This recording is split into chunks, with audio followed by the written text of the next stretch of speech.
All right, so my bonus tip to you guys is to be what's up, man? That ruined my shot.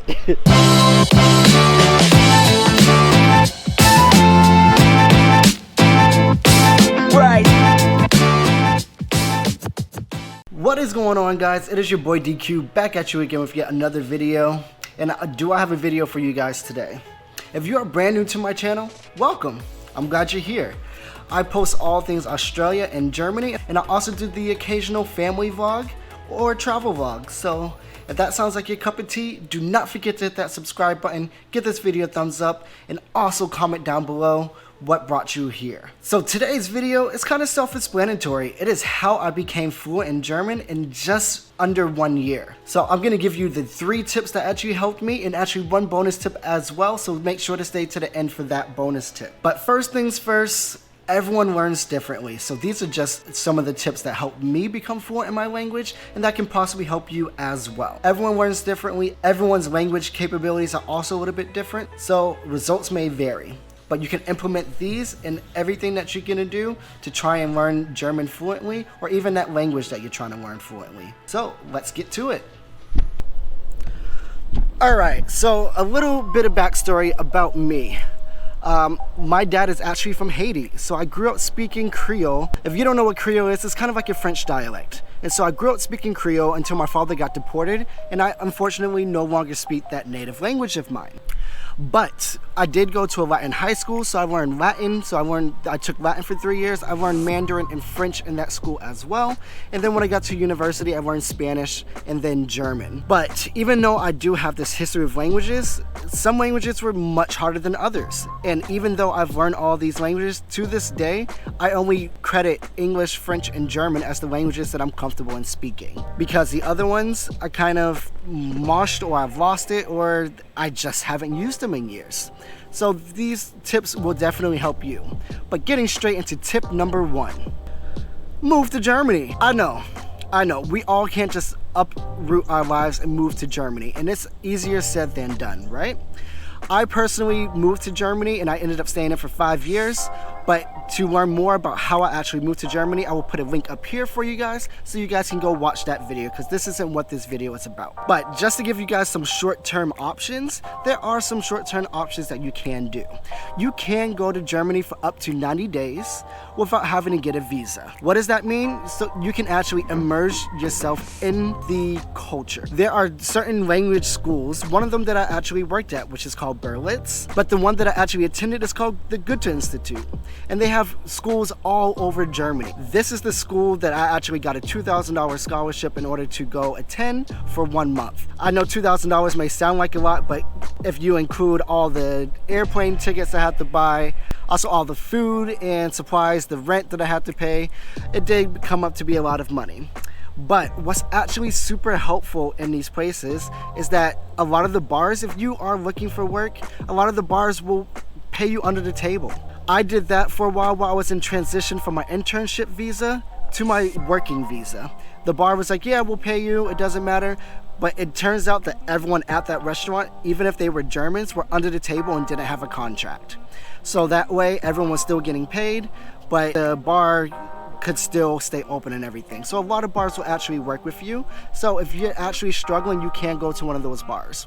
You will find this particular in a lot of university cities. In Heidelberg, in Mannheim, you will go to a lot of bars where people can't actually speak German. They are there because they are studying or something, exactly what I did, for maybe up to 3 months, and they don't need that visa but need a little bit of extra cash. So you can do one of these programs and it actually helps you immerse yourself. There are lots and lots and lots of different schools. You have schools in where I did it in Dusseldorf, Berlin, Hamburg, Mannheim, Heidelberg, I believe there's one, Stuttgart, Mannheim. I said Mannheim already, I meant Munich.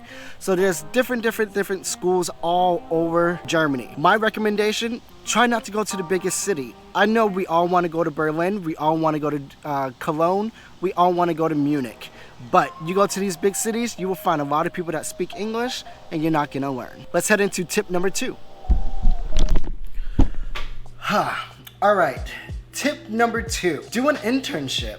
You know, internships are actually super easy to get over in Germany, and you actually get paid for them, unlike in the US. So this is definitely one point that could actually help you with your German. And also find one where you actually are forced to learn German. My internship that I actually did, even though I was an English language assistant, I was also working inside of the boarding school as well. So because I was working in that boarding school, there was different age groups. It was 5th grade to 12th grade, and everyone had various levels of English comprehension. So what did I have to do? I had to speak German. Even when my German wasn't well, I had to speak with them, and I had to figure out what they were saying to me in order for us to actually communicate and understand one another, really. I believe only 4 people at this school spoke English with me, and 2 of them were American. The other 2 are still really good friends of mine today, and they are German, and we speak all the time in English. But everyone else that I met in Germany, I spoke German with. And that's definitely a point, and that's what we're actually about to get into now. Point number 3. Alright, so that's bringing us into point number 3. Try to live in a small town. I know I brought up this point a little bit earlier when I said, oh, there's language schools in Munich, in Berlin, in Dusseldorf, everywhere else, but try to live in a small town. When you put yourself in a big city, you're probably not gonna leave Germany after that 1, 2, 3 months if you're just doing a short stay, or even after a year or 2 and expect to be fluent in German. This is something that's not gonna happen, so try to live in a small town. At the beginning, I did feel super lonely because with these small towns, everyone is super cliquey. So it is harder to meet people.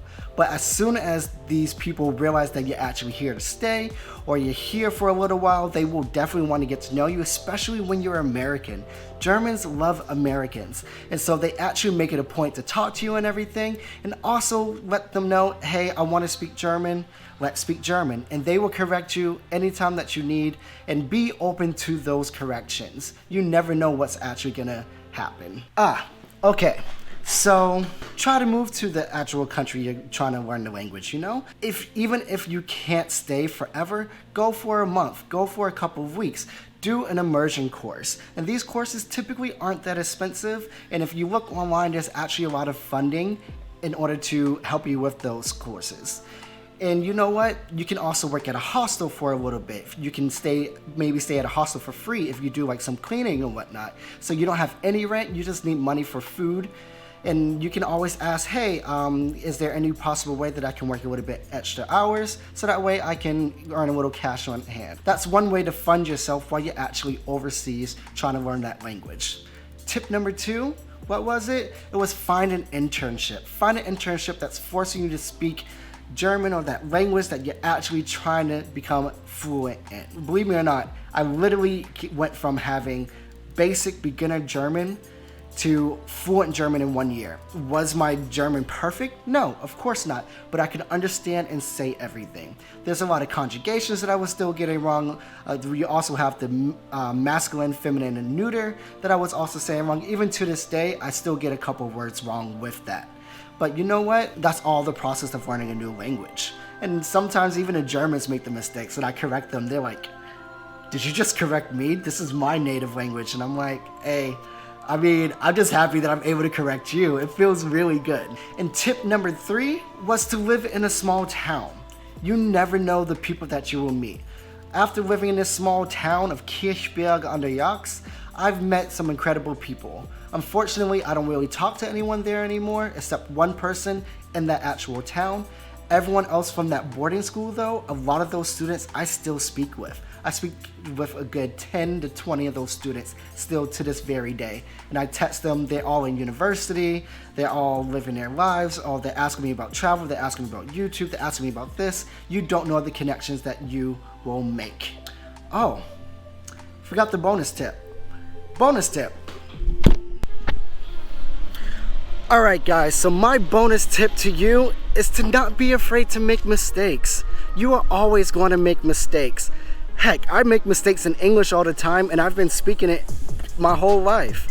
Germans make mistakes in German, so do not be afraid to make mistakes. One of my, oh shoot, there's like a bug. One of my good friends in Germany, Zoe, Go check her out. She's a YouTuber as well. I will put a link in the description below for you guys. She does a lot of lifestyle and travel vlogs, and she is absolutely crushing it. But one of the things she asked me even recently was, how did I become fluent in German?